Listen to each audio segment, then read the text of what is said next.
Hello everyone, एक बार फिर से आपका स्वागत है और आज आपके लिए लेकर आए हूं the end of bipolarity chapter की कंप्लीट एक्सप्लेनेशन। इससे पहले ऑलरेडी एक वीडियो आपको दे चुका हूं, लेकिन इसमें कुछ और एडिशन किया गया है, कुछ सब्सट्रैक्शन है तो कुछ एडिशन है। यहाँ पर एक्सप्लेनेशन के साथ साथ आपको कुछ इंपॉर्टेंट क्वेश्चंस भी बताने वाला हूं, तो देखते रहिएगा। लेकिन सबसे पहले हमने किन पॉइंट्स पे फोकस करना है, ये वो पॉइंट्स हैं जो इस चैप्टर के अंदर एक क्रक्स की तरह है और इनको हम डिस्कस करेंगे, जैसे नेटो और वार्सा पैक्ट। आपको पता होना चाहिए यूएसए ने जो अपना अलायंस बनाया था उसका नाम था नेटो, और जो यूएसएसआर ने अपना ग्रुप फॉर्म किया था 1945 के बाद, means after the end of the second world war, वो था आपका वार्सा पैक्ट।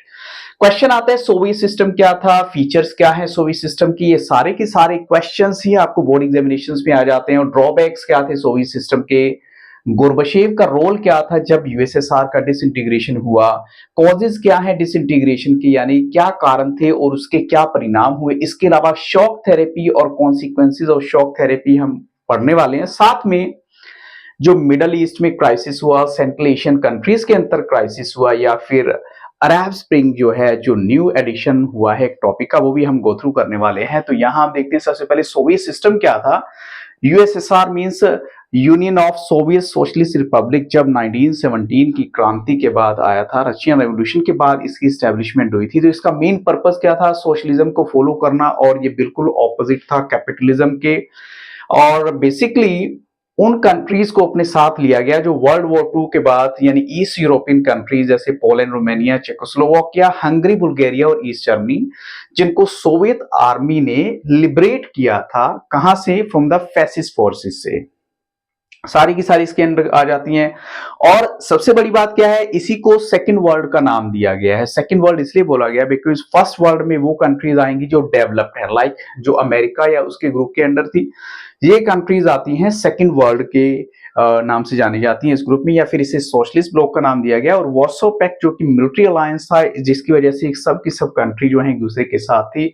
अब क्वेश्चन आता है कि सोवियत सिस्टम के क्या फीचर्स हैं जिसको हम कह सकते हैं कि जिसकी वजह से सोवियत सिस्टम एक बार बहुत ज्यादा हाईलाइट हुआ। जैसे सोवियत सिस्टम जो है ग्रेट पावर बना सेकेंड वर्ल्ड वॉर के बाद। इसकी इकोनॉमी यूएस के बाद समझो सेकंड नंबर पे थी, इतनी बढ़िया इकोनॉमी थी। इसका जो कॉम्प्लेक्स कम्युनिकेशन नेटवर्क है, आप अंडरलाइन कर सकते हैं या अपने पॉइंट्स बना सकते हैं जो इसके फीचर में आते हैं। वास्ट एनर्जी रिसोर्सेज है, including oil, iron, steel, machinery production, a transport sector जो इसके रिमोटेस्ट एरिया को भी कनेक्ट करता था। तो ये बहुत बड़े इसके फीचर्स है। इसके अलावा यहाँ पर देखिए डोमेस्टिक कंज्यूमर इंडस्ट्री है बहुत बड़ी, जहां सब कुछ प्रोड्यूस किए जाते हैं, फ्रॉम पिन्स टू कार से लेकर। चाहे उसकी क्वालिटी मैच नहीं होती वेस्टर्न कैपिटलिस्ट कंट्री से, लेकिन एटलीस्ट दे वर ट्राइंग। सबसे बड़ी बात, जो सोवियत स्टेट है उन्होंने मिनिमम स्टैंडर्ड ऑफ लिविंग लोगों के लिए फिक्स किया हुआ था। सब्सिडीज दी हुई थी लोगों को बेसिक नेसेसिटीज में, उसमें हेल्थ, एजुकेशन और चाइल्ड केयर और कुछ अदर वेलफेयर स्कीम्स थी जिनके ऊपर फोकस किया गया था। इसके अलावा क्या फीचर है, एक है कोई अनएम्प्लॉयमेंट नहीं है। स्टेट ओनरशिप हम मानेंगे कि स्टेट ओनरशिप तब भी पहले थी, जो डोमिनेंट फॉर्म ऑफ ओनरशिप थी। Land, productive assets were owned and controlled by Soviet state. Soviet state ने सब कुछ अपने कंट्रोल में रखा था। अब कहेंगे इसके ड्रॉबैक्स क्या थे।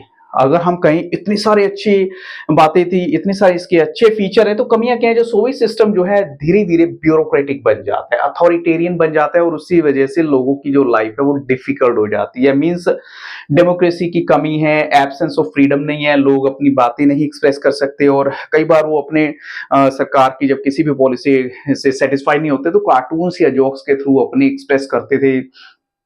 एक ही पॉलिटिकल पार्टी है जो कम्युनिस्ट पार्टी है, उसी का पूरा कंट्रोल है। और सबसे बड़ी बात क्या है, अनअकाउंटेबल थी लोगों के लिए। अब देखो इसने ऑलमोस्ट 70 इयर्स तक रूल भी किया हो, लेकिन उसके बावजूद अनअकाउंटेबल होना, दैट वाज सब बहुत बड़ी प्रॉब्लम है।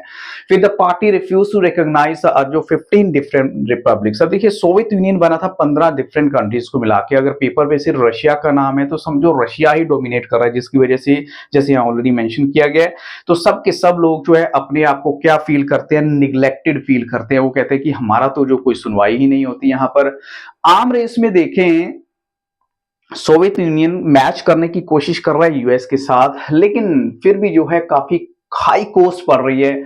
और Soviet Union lag behind the west in technology, infrastructure. ये देखिए इंफ्रास्ट्रक्चर में आता है ट्रांसपोर्ट या पावर, और साथ में जो पॉलिटिकल एंड इकोनॉमिक एस्पिरेशंस है सिटीजन्स की, वो पूरी नहीं कर पा रही है। ये सबसे बड़े इसके अंदर ड्रॉबैक थे। सोवियत इन्वेशन जो होता है 1979, जो इन्होंने अफगानिस्तान में अपने ट्रूप्स को भेजा, ट्रूप्स को भेजने का मतलब क्या है कि बहुत सारा एडिशनल खर्च, तो वो जो कंट्री 15 जो कंट्री है इनकी मेंबर कंट्री है, वो तो अपनी डेवलपमेंट के लिए पैसा दे दिया, लेकिन वो पैसा सारा आप इधर लगा दोगे तो उनको फील हुआ कि we are just wasting the money and nothing else. और सोवियत इकोनॉमी जो है लेट 1970 में बहुत ज्यादा स्टेगनेंट हो चुकी थी, ये इसकी सबसे बड़ी ड्रॉबैक थी। स्टेगनेंट क्या होता है?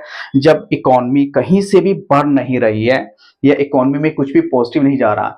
फिर आता है गोर्बाचेव का रोल। अब हम कहेंगे गोर्बाचेव का क्या रोल था डिसइंटीग्रेशन में। देखिए गोर्बाचेव जो है, जिसकी यहाँ मैंने एक छोटा सा पिक्चर लगाई है सिर्फ इसलिए ताकि आप इसको आइडेंटिफाई कर सके। अगर आपको 1 मार्क में क्वेश्चन आता है पिक्चर में, पिक्चर बेस्ड भी हो सकता है। सेक्रेटरी बनता है, मींस जनरल सेक्रेटरी बनता है communist party of Soviet union कब 1985 में। और ये एक्चुअल में यूएसएसआर को थोड़ा सा आगे लेके जाना चाहता है। इसी पर्पज के लिए इसने क्या किया, अपने रिलेशंस को नॉर्मलाइज करने की कोशिश की अमेरिका के साथ, यूएस के साथ। और क्योंकि इसको पता था वहां बहुत सारे टेक्नोलॉजिकल रेवोल्यूशंस हो रहे हैं वेस्ट में, तो बट उसका जो डिसीजन था अपने रिलेशंस को बेटर करने का, वो कुछ और भी प्रॉब्लम लेके आता है। जैसे like people in east European country जो हैं सोवियत ब्लॉक की, उन्होंने प्रोटेस्ट करना स्टार्ट कर दिया अपनी ही गवर्नमेंट के लिए। उसका रीजन देखिए क्या था, क्यों? क्योंकि जब गोर्बाचेव के टाइम में सोवियत यूनियन ने कहीं पर भी इंटरवीन नहीं किया। अगर कोई 15 मेंबर कंट्रियां आपस में कोई लड़ाई झगड़ा कर रहा है तो इन्होंने क्या करने दो, लेट देम डू इट। तो वो लोग जो है कहते हैं भी हमारे जो हेड है, जो हमारा लीडर है, वही हमारी तरफ कोई ध्यान नहीं दे रहा। तो ये इसका सबसे बड़ा रीजन था।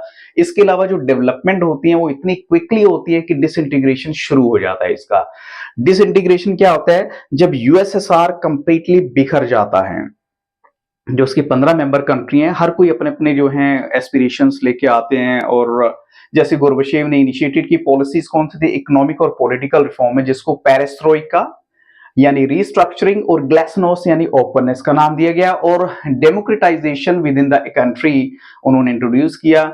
जो रिफॉर्म्स जो हैं वो कुछ कम्युनिस्ट पार्टी के हार्ड लाइनर्स ने एक्सेप्ट नहीं किए, वो नहीं चाहते थे कि ऐसा हो। अब देखिए किसी की अच्छे से वहां चल रही है तो वो क्यों चाहेगा यहाँ डेमोक्रेटिक सिस्टम आए और उनका रोल बिल्कुल खत्म हो जाए। तो वो लोग थे डेमोक्रेटिक पार्टी हार्ड लाइनर्स, इसलिए उन्होंने क्या किया, एक कू इन 1991 में उन्होंने एक प्रोटेस्ट कर दिया बहुत बड़ा कम्युनिस्ट पार्टी हार्डलाइनर ने। उसको दबाने वाले कौन थे?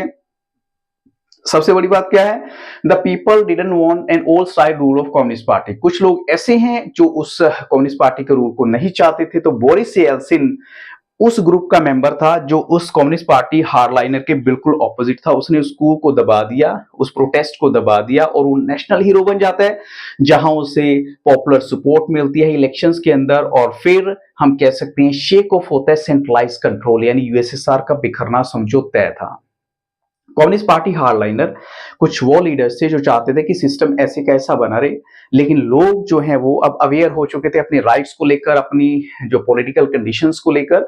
तो जो सेंट्रल एशियन रिपब्लिक्स जो है, हालांकि उन्होंने इंडिपेंडेंस की डिमांड नहीं की और वो अपनी ज्योग्राफिकल कंडीशन की वजह से भी सोवियत फेडरेशन के साथ ही कनेक्ट रहना चाहती थी।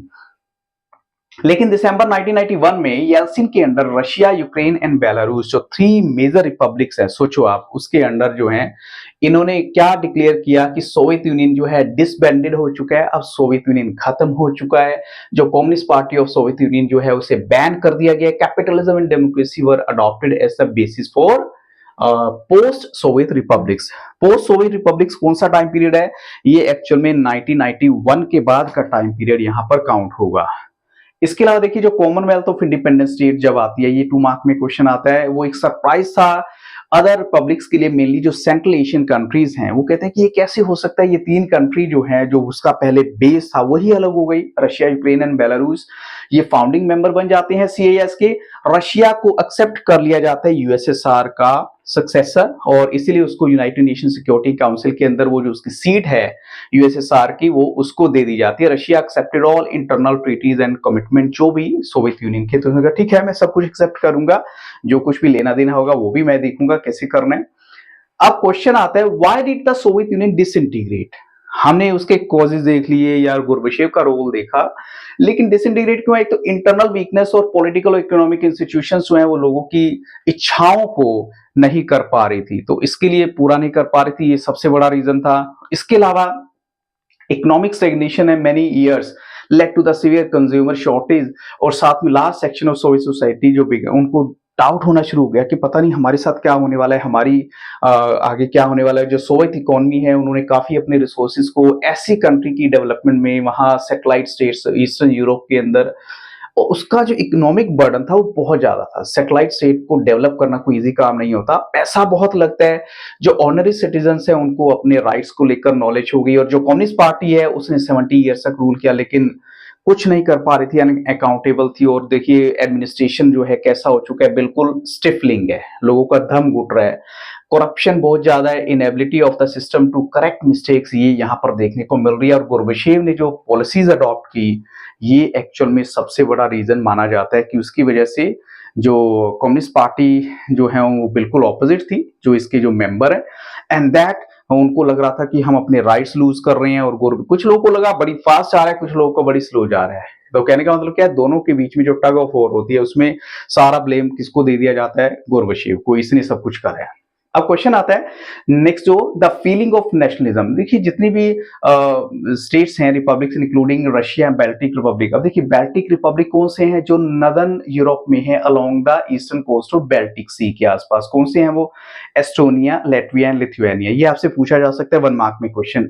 और साथ में यूक्रेन, जॉर्जिया एटसेट्रा। जितने भी लोग हैं यहाँ के, वो कहते हैं कि हम इतनी ज्यादा कोस्ट पे कर रहे हैं किसके लिए, सेंट्रल एशियन कंट्री को डेवलप करने के लिए, जबकि वो पैसा कहाँ लगना चाहिए, हमारी डेवलपमेंट के लिए लगना चाहिए था, ना कि उन कंट्रीज के लिए जिनको हमने अपने साथ रखा हुआ है, और उनकी डेवलपमेंट के लिए हम जो पैसा देते हैं वहां लगाया जा रहा है।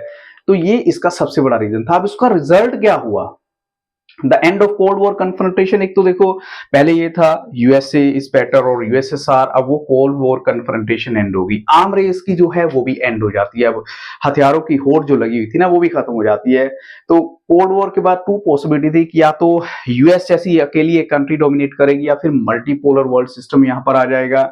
और इसके अलावा हम कह सकते हैं यूएस जो है अकेला सुपर पावर बनता है। For the time being institutions like world Bank and International Monetary fund जो है, उन्होंने बहुत सारी कंट्री को अपना सिस्टम चेंज करने के लिए, जो पॉलिटिकल सिस्टम चेंज करने के लिए पैसा दिया। और after the end of the Soviet block जो नई कंट्रीज हैं वो आती हैं, Baltic and east European states, वो यूरोपियन यूनियन को भी ज्वाइन करना चाहती हैं और नेटो का पार्ट बनना चाहती हैं। और जो सेंट्रल एशियन कंट्रीज हैं वो अपनी एज इट इज टाई को कंटिन्यू रखना चाहती हैं रशिया और वेस्ट और इवन चाइना के साथ। तो देखिए कितने चेंजेस, पहले एक ही ग्रुप था, अब अलग अलग ग्रुप को ज्वाइन करना चाहते हैं सबके सब। Shock therapy in post countries regime में क्या हुआ, जो कोलैप्स ऑफ कम्युनिज्म है, एक प्रोट a transition from an authoritarian system to a democratic capitalist system. देखिए शॉक थेरेपी का मतलब होता है जब एक ट्रांजिशंस लेकर आया जाता है कैपिटलिस्ट सिस्टम के लिए, यानी कम्युनिज्म टू कैपिटलिज्म जो सिस्टम था उसको इंट्रोड्यूस करने के लिए जो नाम दिया गया उसे शॉक थेरेपी दिया गया। इसमें क्या था, the model of transition Russia, Central Asia and Europe influenced by the World Bank and International Monetary Fund came to be known as shock therapy. अब इन्होंने पैसा दिया भी, देखो आप अपना पॉलिटिकल सिस्टम चेंज करिए। ईच ऑफ दीज कंट्री को रिक्वायर्ड था कि वो कैपिटलिस्ट इकोनॉमी को फॉलो करे, प्राइवेट ओनरशिप होनी चाहिए वहां पर, और even privatisation of state assets and corporate ownership pattern were to be immediately brought in. और कलेक्टिव फार्म्स, देखिए यहाँ स्पेसिफिकली मेंशन किया गया, कलेक्टिव फार्म्स को रिप्लेस किया जाएगा by private farming and capitalism in agriculture. तो ये चीजें जो हैं सबसे बड़ा बेस था। इसके अलावा this transition rule out any other alternative और third way other than state control socialism और कैपिटलिज्म। देखिए स्टेट कंट्रोल्ड सोशलिज्म होगा या कैपिटलिज्म होगा, तो कोई थर्ड वे का ऑप्शन नहीं है। तो during shock therapy free trade regime या फॉरेन डायरेक्ट इन्वेस्टमेंट ये मेन इंजन थे चेंज के। Transition also involved a breakup of the existing trade alliance among the country of the Soviet bloc। तो trade alliance भी अब change हो जाते हैं जब उसका डिसइंटीग्रेशन होता है। देखिए हर कंट्री के अपने, जैसे हमने कल डिस्कस किया था, कुछ फॉरेन पॉलिसीज भी होती है, उसी के अकॉर्डिंग काम करती हैं। अब कॉन्सिक्वेंसेस क्या होते हैं शॉक थेरेपी की, जो 1990 में देखो शॉक थेरेपी आती है, ruin to the economy and disaster upon the people of entire region। यानी जो रशिया में large state controlled industrial complex बिल्कुल कोलैप्स हो जाता है। शॉक थेरेपी में क्या हुआ, जब इतना बड़ा सिस्टम आप इंट्रोड्यूस करेंगे कम्युनिज्म टू कैपिटलिज्म, तो रशिया का तो बहुत बुरा, सबसे बुरा हाल हुआ उस time. For the time being 90% इसकी इंडस्ट्री जो है सेल पे लगा देगी प्राइवेट इंडिविजुअल या कंपनीज को। और रीस्ट्रक्चरिंग की बात करें तो वो मार्केट फोर्सेस पर बेस्ड थी, not by government directed policies. तो इसका मतलब क्या है कि सब कुछ प्राइवेट हैंड में होने वाला था, जिसकी वजह से क्या हुआ, entire industry for the time Bing खत्म हो जाती है और इसको लार्जेस्ट गैराज सेल भी बोला जाता है हिस्ट्री में। तो लार्जेस्ट गैराज सेल मैं इसलिए थोड़ा सा आपको जोर दे रहा हूं क्योंकि ये क्वेश्चंस कुछ ना कुछ ऐसे हैं जो आपको पेपर में आ भी जाएंगे, तो आपको इनको करना है, कभी ऐसा ना हो कि आपको पता ना लगे। देखिए ये अंडरलाइन थोड़ा सा कर देता हूं यहाँ पे, the largest garage sale in the history इसलिए बोला गया क्योंकि जो सरकारें हैं उनके पास पैसा नहीं था, उन्होंने थ्रो अवे प्राइसेस पे जो है सारी की सारी अपनी जो भी इंडस्ट्री थी सेल कर दी। इंडस्ट्रीज थ्रो अवे प्राइसेस पे गई, citizens were given voucher to participate, लेकिन उन्होंने क्या वाउचर आगे सेल कर दिए अपने कुछ एक बेनिफिट के लिए। रशियन करेंसी रूबल की वैल्यू डाउन हो जाती है। ये शॉक थेरेपी के कॉन्सिक्वेंसेस पूरा क्वेश्चन बन रहा है। और इन्फ्लेशन यानी महंगाई इतनी थी कि लोगों की सेविंग खत्म हुई और कलेक्टिव फार्म सिस्टम डिसइंटीग्रेट हुआ और लोगों के पास कोई फूड सिक्योरिटी अब नहीं थी। तो ये शॉक थेरेपी के कॉन्सिक्वेंसेस में आपको करना है, ठीक है। तो इसके अलावा Russia started to import food, GDP of Russia जो है 1999 में 1989 से भी ज्यादा बुरी हो जाती है और गवर्नमेंट ने कुछ एक अपनी जो सब्सिडीज दे रखी थी लोगों को हेल्थ में, एजुकेशन में, सब वापस ले ली या एकेडमिक। तो इसी वजह से जो एकेडमिक और इंटेलेक्चुअल मैन पावर है वो वहां से माइग्रेट कर जाते हैं। पढ़े लिखे लोग जो है, जितने हाईली क्वालिफाइड लोग हैं वो छोड़ के जा रहे हैं। गुंडा राज वहां फॉर द टाइम बिंग आ जाता है और controlling many activities. Great inequality आ जाती है गरीबों और अमीरों के बीच में और साथ में जो construction of democratic institution was not given attention and priority. तो शुरू में तो ऐसा नहीं था। कॉन्स्टिट्यूशन इन सभी कंट्री के दोबारा ड्राफ्ट हुए, जल्दी जल्दी में हुए, including Russia had strong executive president that rendered elected parliament relatively weak. तो यानी आज भी देखिए रशिया में क्या होता है, पार्लियामेंट वीक है, प्रेसिडेंट के पास ज्यादा पावर है। और सेंट्रल एशिया की बात करें, जो प्रेसिडेंट्स हैं उनकी ग्रेट पावर थी and several became very authoritarian, like जो तुर्कमेनिस्तान है, उज्बेकिस्तान है, because we are talking about Central Asia। तो Turkmenistan, Uzbekistan, they appointed themselves to power for first 10 years और फिर बाद में 10 और सालों के लिए उन्हें अपने आप को अपॉइंट किया। तो the means they allow no dissent और ऑपोजिशन, और साथ में किसी भी तरह का ऑपोजिशन वो बर्दाश्त नहीं करते थे। Most of these countries economy, Russia वो काफी टाइम के बाद यानी 2000 में रिवाइव होना स्टार्ट होती है, लेकिन उसके पीछे भी सबसे बड़ा रीजन क्या है, जो यहाँ पर ऑयल या नेचुरल गैस या मिनरल्स हैं। Azerbaijan, Kazakhstan, Russia, Turkmenistan, Uzbekistan ये मेजर ऑयल गैस प्रोड्यूसर्स हैं। अदर कंट्रीज जो हैं उनको पाइपलाइंस के थ्रू बेनिफिट हुआ, जहां जहां उनकी टेरिटरी से होकर पाइपलाइंस आती थी तो वहां से जो रेंट आता था उसका एडवांटेज उनको मिलता था। अब आती है टेंशंस एंड कॉन्फ्लिक्ट। अब देखिए सिसेशनिस्ट मूवमेंट्स हैं, आपको थोड़ा सा डिफरेंस पता होना चाहिए। जो सिसेशनिस्ट मूवमेंट है और दूसरा हमारा है सेक्टेरियन कॉन्फ्लिक्ट। तो देखिए जो सिसेशनिस्ट मूवमेंट होते हैं वो बड़े लार्ज पार्ट में से जब कुछ हिस्सा कट के अलग जाना चाहता है, उस मूवमेंट को सिसेशनिस्ट मूवमेंट का नाम दिया गया है। तो यहां पर कहां पर हुआ ये सब कुछ, ये हुआ रशिया में। टू रिपब्लिक्स हैं, चेचन एंड डेजिस्तान, उनके यहाँ वायलेंस सेसेशनिस्ट मूवमेंट्स हुए। मॉस्को ने जिस तरीके से उनको चेचन रिपब्लिक्स को या रिबेल को डील किया, चेचन रिबेल्स को इनडिस्क्रिमिनेट मिलिट्री बॉम्बिंग से बहुत सारे ह्यूमन राइट वायलेशन हुआ, लेकिन लोगों की जो एस्पिरेशन है ना इंडिपेंडेंस की, उसे नहीं रोक पाए। तो हम बात कर रहे हैं रशिया में टू रिपब्लिक्स हैं, कौन से, चेचन एंड डेजिस्तान। ऐसे जो दूसरा सेंट्रल एशियन जहां सेक्टेरियन कॉन्फ्लिक्ट होती है। अब सेक्टेरियन कॉन्फ्लिक्ट क्या होते हैं, वायलेंस एंड स्ट्राइफ, वो रिलीजियस ग्रुप होते हैं या पॉलिटिकल ग्रुप हो या उनकी हिस्टोरिकल, सोशल या पॉलिटिकल टेंशन की वजह से वो लोग ऐसा सब कुछ करते हैं। जैसे ताजिकिस्तान में सिविल वॉर होती है फॉर 10 इयर्स टिल 2000 में। अजरबैजान की बात करें, वहां नगोर्नो काराबख और कुछ local Armenians they want to secede यानी ब्रेक अवे होना चाहते हैं, आर्मेनिया को ज्वाइन करना चाहते हैं। जॉर्जिया में डिमांड फॉर इंडिपेंडेंस कहां से आती है, 2 provinces resulting in civil war. ऐसी जो movement against existing regime in Ukraine, Kyrgyzstan and Georgia और countries and provinces were fighting over river water. तो कुछ एक ये ऐसे मुद्दे हैं जो सबसे बड़ा रीजन था इन सेक्टेरियन या फिर सिसेशनिस्ट मूवमेंट्स का। ये आपको थोड़ा सा माइंड में रखना है। इसके अलावा जो सेंट्रल एशियन रीजन है, जो रशिया के बिल्कुल नेक्स्ट है, या फिर ये कहीं चाइना, अफगानिस्तान एंड पाकिस्तान, वो क्लोज हैं वेस्ट एशिया के। During Afghanistan Iraq war United state ने काफी पैसा दिया था वहां की गवर्नमेंट को ताकि वहां के एयर बेसिस वगैरह को यूज किया जाए, लेकिन रशिया का क्या मानना है कि ये मेरे नियर अब्रॉड कंट्री है, लेकिन वो यहाँ पर ऐसा क्यों करना चाहता है वो मुझे नहीं पता। और चाइना की भी आंखें जो है कहाँ पर है, वहाँ के ऑयल रिसोर्सेज पे हैं। ऐसी अगर ईस्टर्न यूरोप की बात करें, चेकोस्लोवाकिया में टू चेकोस्लोवाक्स में हो जाते हैं इंडिपेंडेंट कंट्री। सीवियर कॉन्फ्लिक्ट आती है बैल्कन रिपब्लिक में, यूगोस्लाविया के अंदर 1991 के बाद। और इसके अलावा जो it broke apart with Croatia, Slovenia, Bosnia and Herzegovina अपनी इंडिपेंडेंस डिक्लेयर करते हैं। ऐसी एथनिक सर्ब्स, अब देखिए ethnic Serbs oppose this, a massacre of non Serb Bosnians followed. NATO की इंटरवेंशन होती है, bombing of Yugoslavia followed the inter ethnic civil war, तो वॉर वहां पर भी हो जाती है। तो ये कुछ एक कॉन्फ्लिक्ट है जो इस चैप्टर में थोड़ी सी मेंशन की गई, इनको आप वैल्यू पॉइंट्स बना के थोड़ा सा लर्न कर सकते हैं। इसके अलावा इंडिया और पोस्ट कम्युनिस्ट कंट्री की बात करें, इंडिया और रशिया का काफी अच्छा विजन है मल्टीपोलर वर्ल्ड ऑर्डर को लेकर, यानी वो मानते हैं कि देखो एक कंट्री का डोमिनेंस नहीं होना चाहिए, मल्टी पोलर वर्ल्ड होनी चाहिए जहां मल्टी जो कंट्री हैं वो रूल करें। तो कलेक्टिव सिक्योरिटी के ऊपर फोकस किया उन्होंने। इंडिया रशिया रिलेशंस की बात करें, 80 बायलैटरल एग्रीमेंट अब तक साइन हो चुके हैं, ये मैं बुक के डाटा के अकॉर्डिंग बता रहा हूँ। इंडिया को बेनिफिट क्या होता है रशिया से, जैसे कश्मीर या energy supply, sharing of information उन्हें, इंटरनेशनल टेररिज्म या एक्सेस टू सेंट्रल एशिया या balancing it's relation with China, तो वहां इंडिया को रशिया से बेनिफिट है। रशिया को इंडिया से क्या बेनिफिट है, देखिए इंडिया जो है इसकी बहुत बड़ी मार्केट है आर्म्स की, हथियार को खरीदने वाली। देखिए सेकंड लार्जेस्ट बायर ऑफ जो आर्म्स है, और इंडिया इंपोर्ट करता है oil from Russia and likely to increase import from Kazakhstan, Turkmenistan. Cooperation with these republics include partnership and investment in oil field. Russia क्या है, important for India's nuclear energy plans है, assisted India's space industry by giving cryogenic rocket when India needed it, and Russia and India collaborated on various scientific project. तो इसका मतलब क्या है कि दोनों ने काफी हद तक काम किया है मिलजुल के, और अब भी कर रहे हैं, ऐसी बात नहीं है।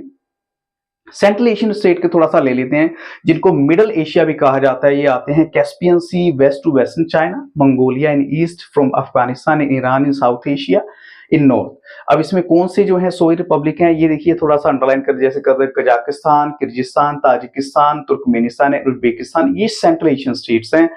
ये क्लोजली टाइड टू है सिल्क रोड पे, जहां सिल्क रोड पे acting as a cross road, इसके लिए for the movement of people, goods and ideas between Europe and Far East. मैं थोड़ी सी इसकी डेफिनेशन दूंगा, ज्यादा हमें नहीं करना इसका। जैसे इसमें देखो from 19th century until almost the end of 20th century देखें तो Central Asia was colonised by the Russians, incorporated into Russian empire and later Soviet Union.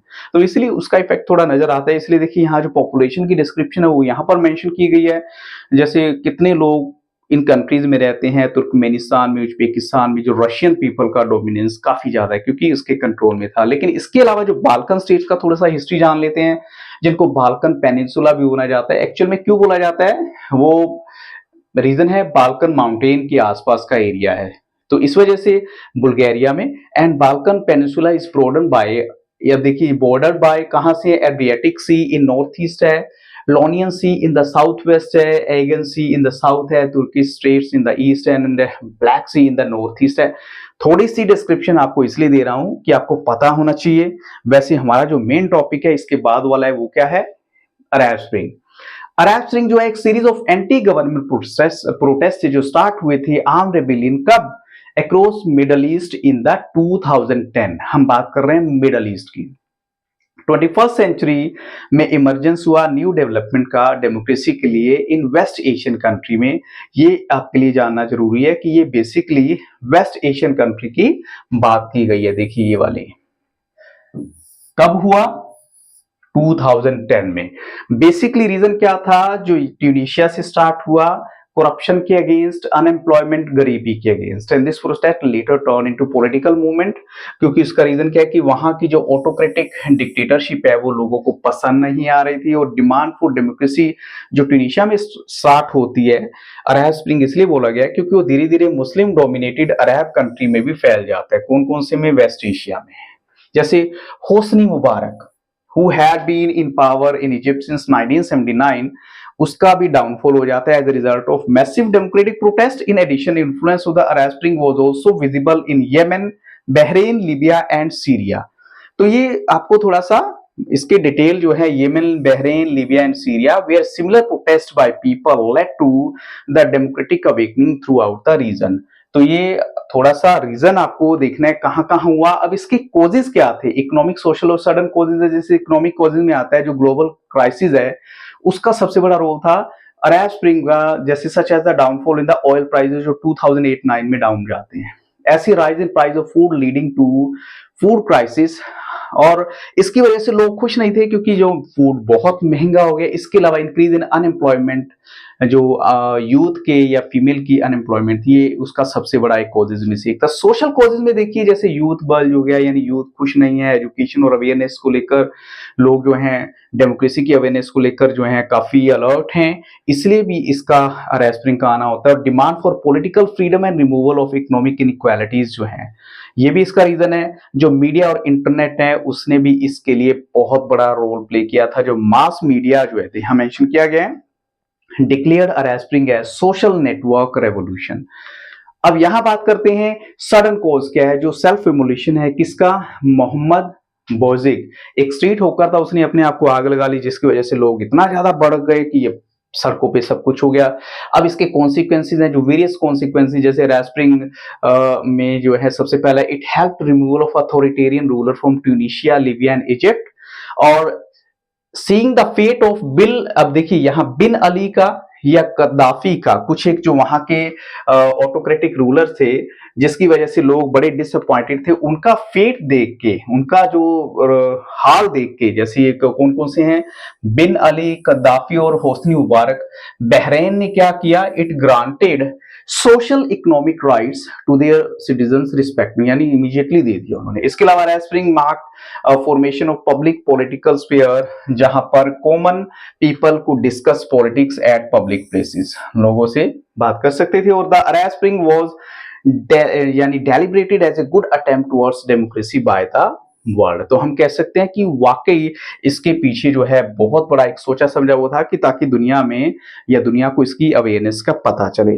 तो with this explanation I stop the video, but this know that with in a few hours या कुछ दिन में आपको मैं important question देने वाला हूँ, साथ में पिक्चर बेस्ड क्वेश्चंस की भी कंप्लीट वीडियो देने वाला हूँ। तो वीडियो अच्छी लगी तो लाइक जरूर कीजिएगा। So thank you very much and have a very nice day.